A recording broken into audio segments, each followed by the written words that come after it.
This is a video about Ken Wilber's spiral dynamics, the integral spiral dynamic system.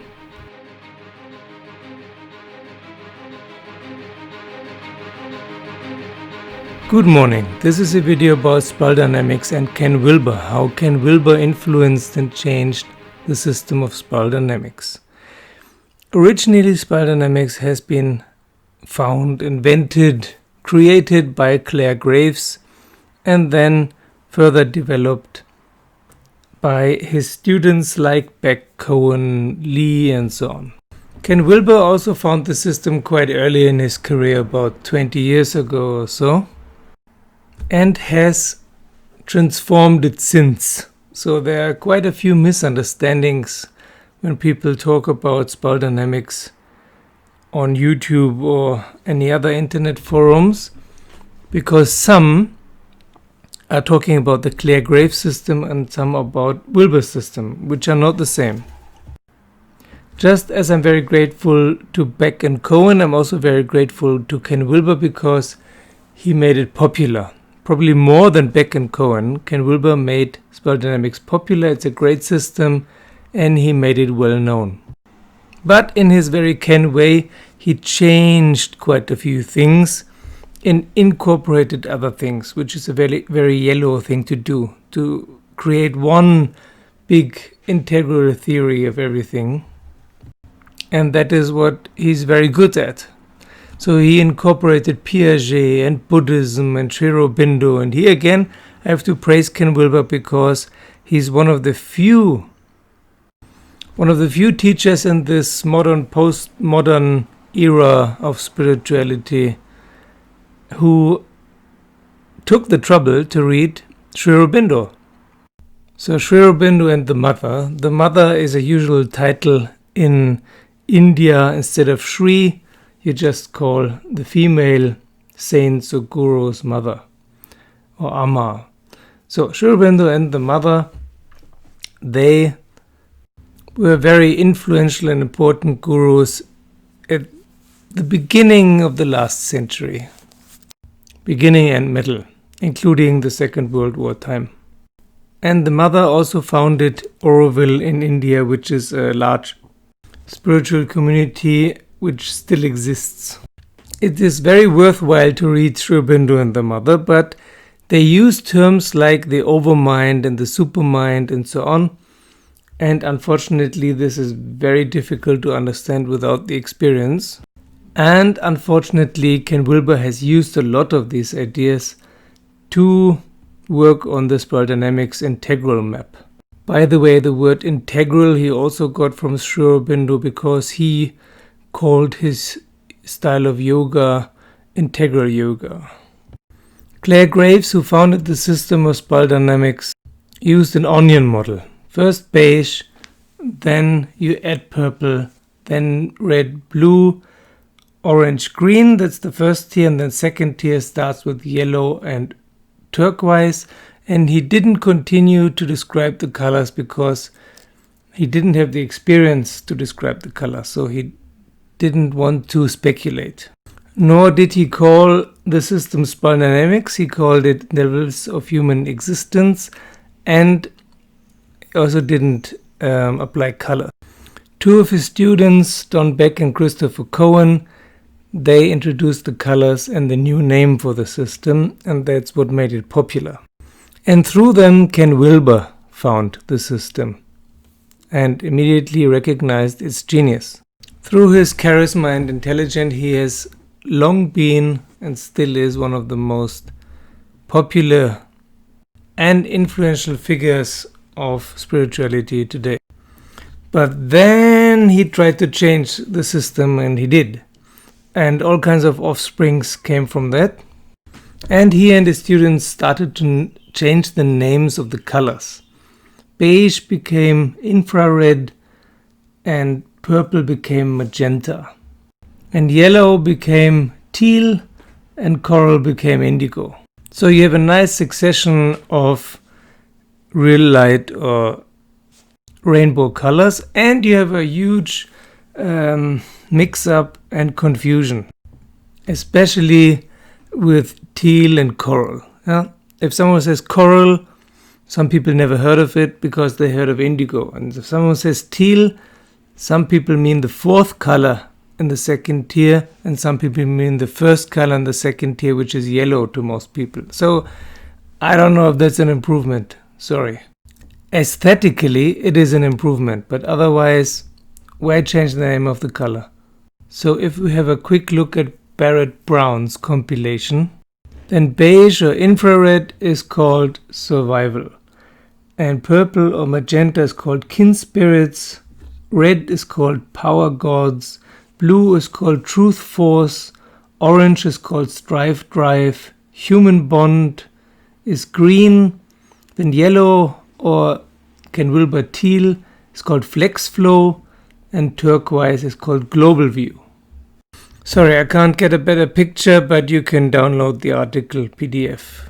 Easy to find. Barrett Brown, Spell Dynamics, Ken Wilber, so on. So in the original Clare Graves system, there's a first tier with 6 stages and a second tier with 6 stages, although the last 4 colors have not been described by Clare Graves. Then Beck and Cohen took these 6 or 8 colors and called them beige, purple, red, blue, orange, green, yellow, and turquoise. At some point, someone called the third color of the second tier coral. I don't know. I don't remember who it was. And then Ken had the idea to change the names of the colors, and beige became infrared, purple became magenta, and red stayed red, blue sometimes stays blue, sometimes it's amber, then orange stays orange, green stays green, yellow became teal, turquoise stayed turquoise. And then Ken Wilber proclaimed that the second tier only had 2 colors, not 6, which were first called yellow and turquoise and then teal and turquoise. While for everyone else, the second tier was yellow, turquoise, then probably coral, then all kinds of names have been invented for the fourth color, teal for example.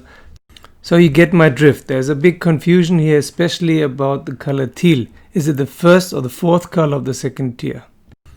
I use yellow as the first color, turquoise as the second, coral as the third, and teal as the fourth color of the second tier, if you want to understand my videos.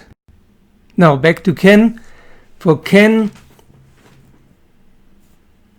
the second tier has only 2 colors, teal and turquoise, or yellow and turquoise.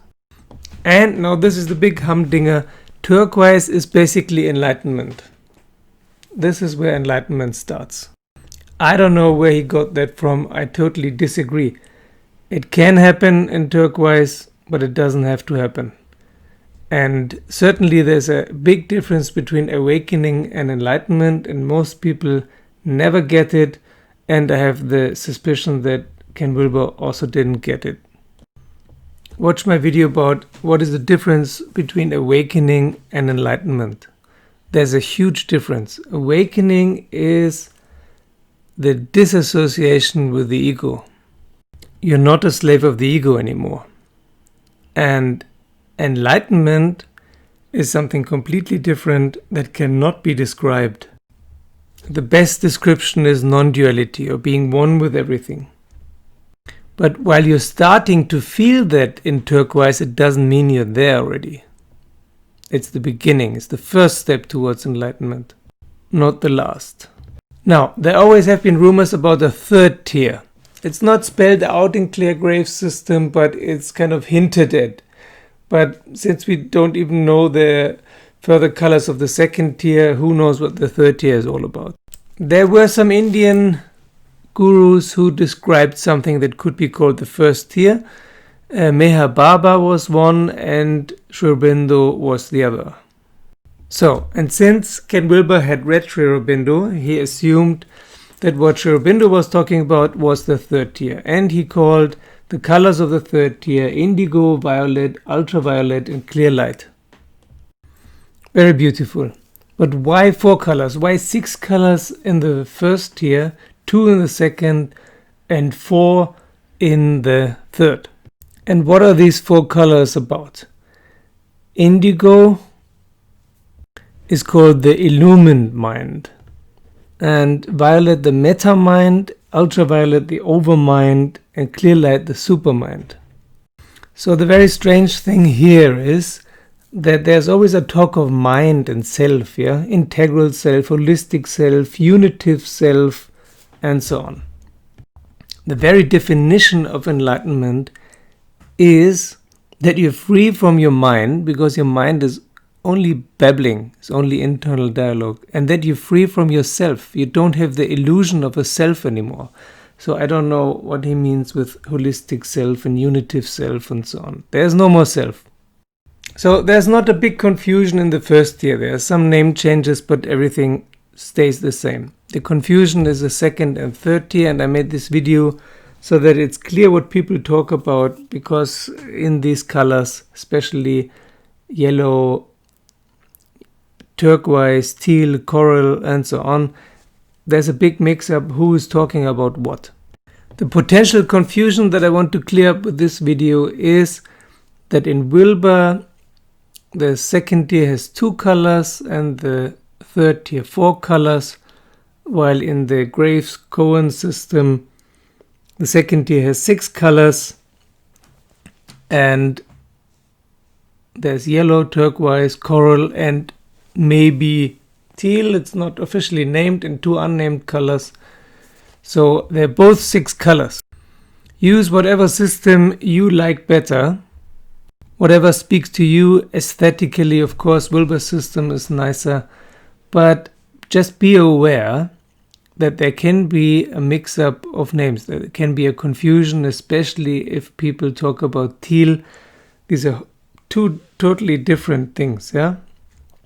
Teal for some people is yellow, and for some people it's violet. And for some people, turquoise is the first step towards enlightenment, and for others it is enlightenment. And indigo is coral, and so on. So decide for yourself what do you want to use. Just be aware that there are 2 different systems out there, and I don't know if Ken Wilber has done a service to spiral dynamics in that regard. I would have preferred personally if he would have stayed with the old names, just for the sake of avoiding confusion. And lastly, all this is a little bit academic, because the last color that can be described is coral or indigo, whatever you want to call it, and afterwards it gets really difficult because there's no more self to describe it. Also, Ken Wilber has kind of strengthened the idea that there are altitudes of development, that there's some kind of development towards a higher consciousness. Personally, I think that the onion model is much more mature. It's about completion, it's about adding colors, it's about getting a holistic feeling for something. To have a linear staircase upwards is not a holistic thought. It's yellow. The whole thing, every Ken Wilber idea that I've ever read is yellow, which is great. Only 1, 2 or 3% of humanity is centered in yellow. And to speak to a yellow audience, of course, it's good to use yellow language. But from a turquoise or following perspective, it's misleading. So if you're interested in spiral dynamics, I recommend to you to read the 2 books by Clare Graves, Levels of Human Existence and The Never-Ending Quest. And if you're interested in something like the overmind and the supermind and so on, read Sri Aurobindo. It's much clearer than his 3 main works are The Life Divine, The Integral Yoga, and Savitri. Okay, that's it for today. Thank you for watching. If you liked the video, share it with your friends, give it a like, subscribe to the channel if you like, and see you very soon.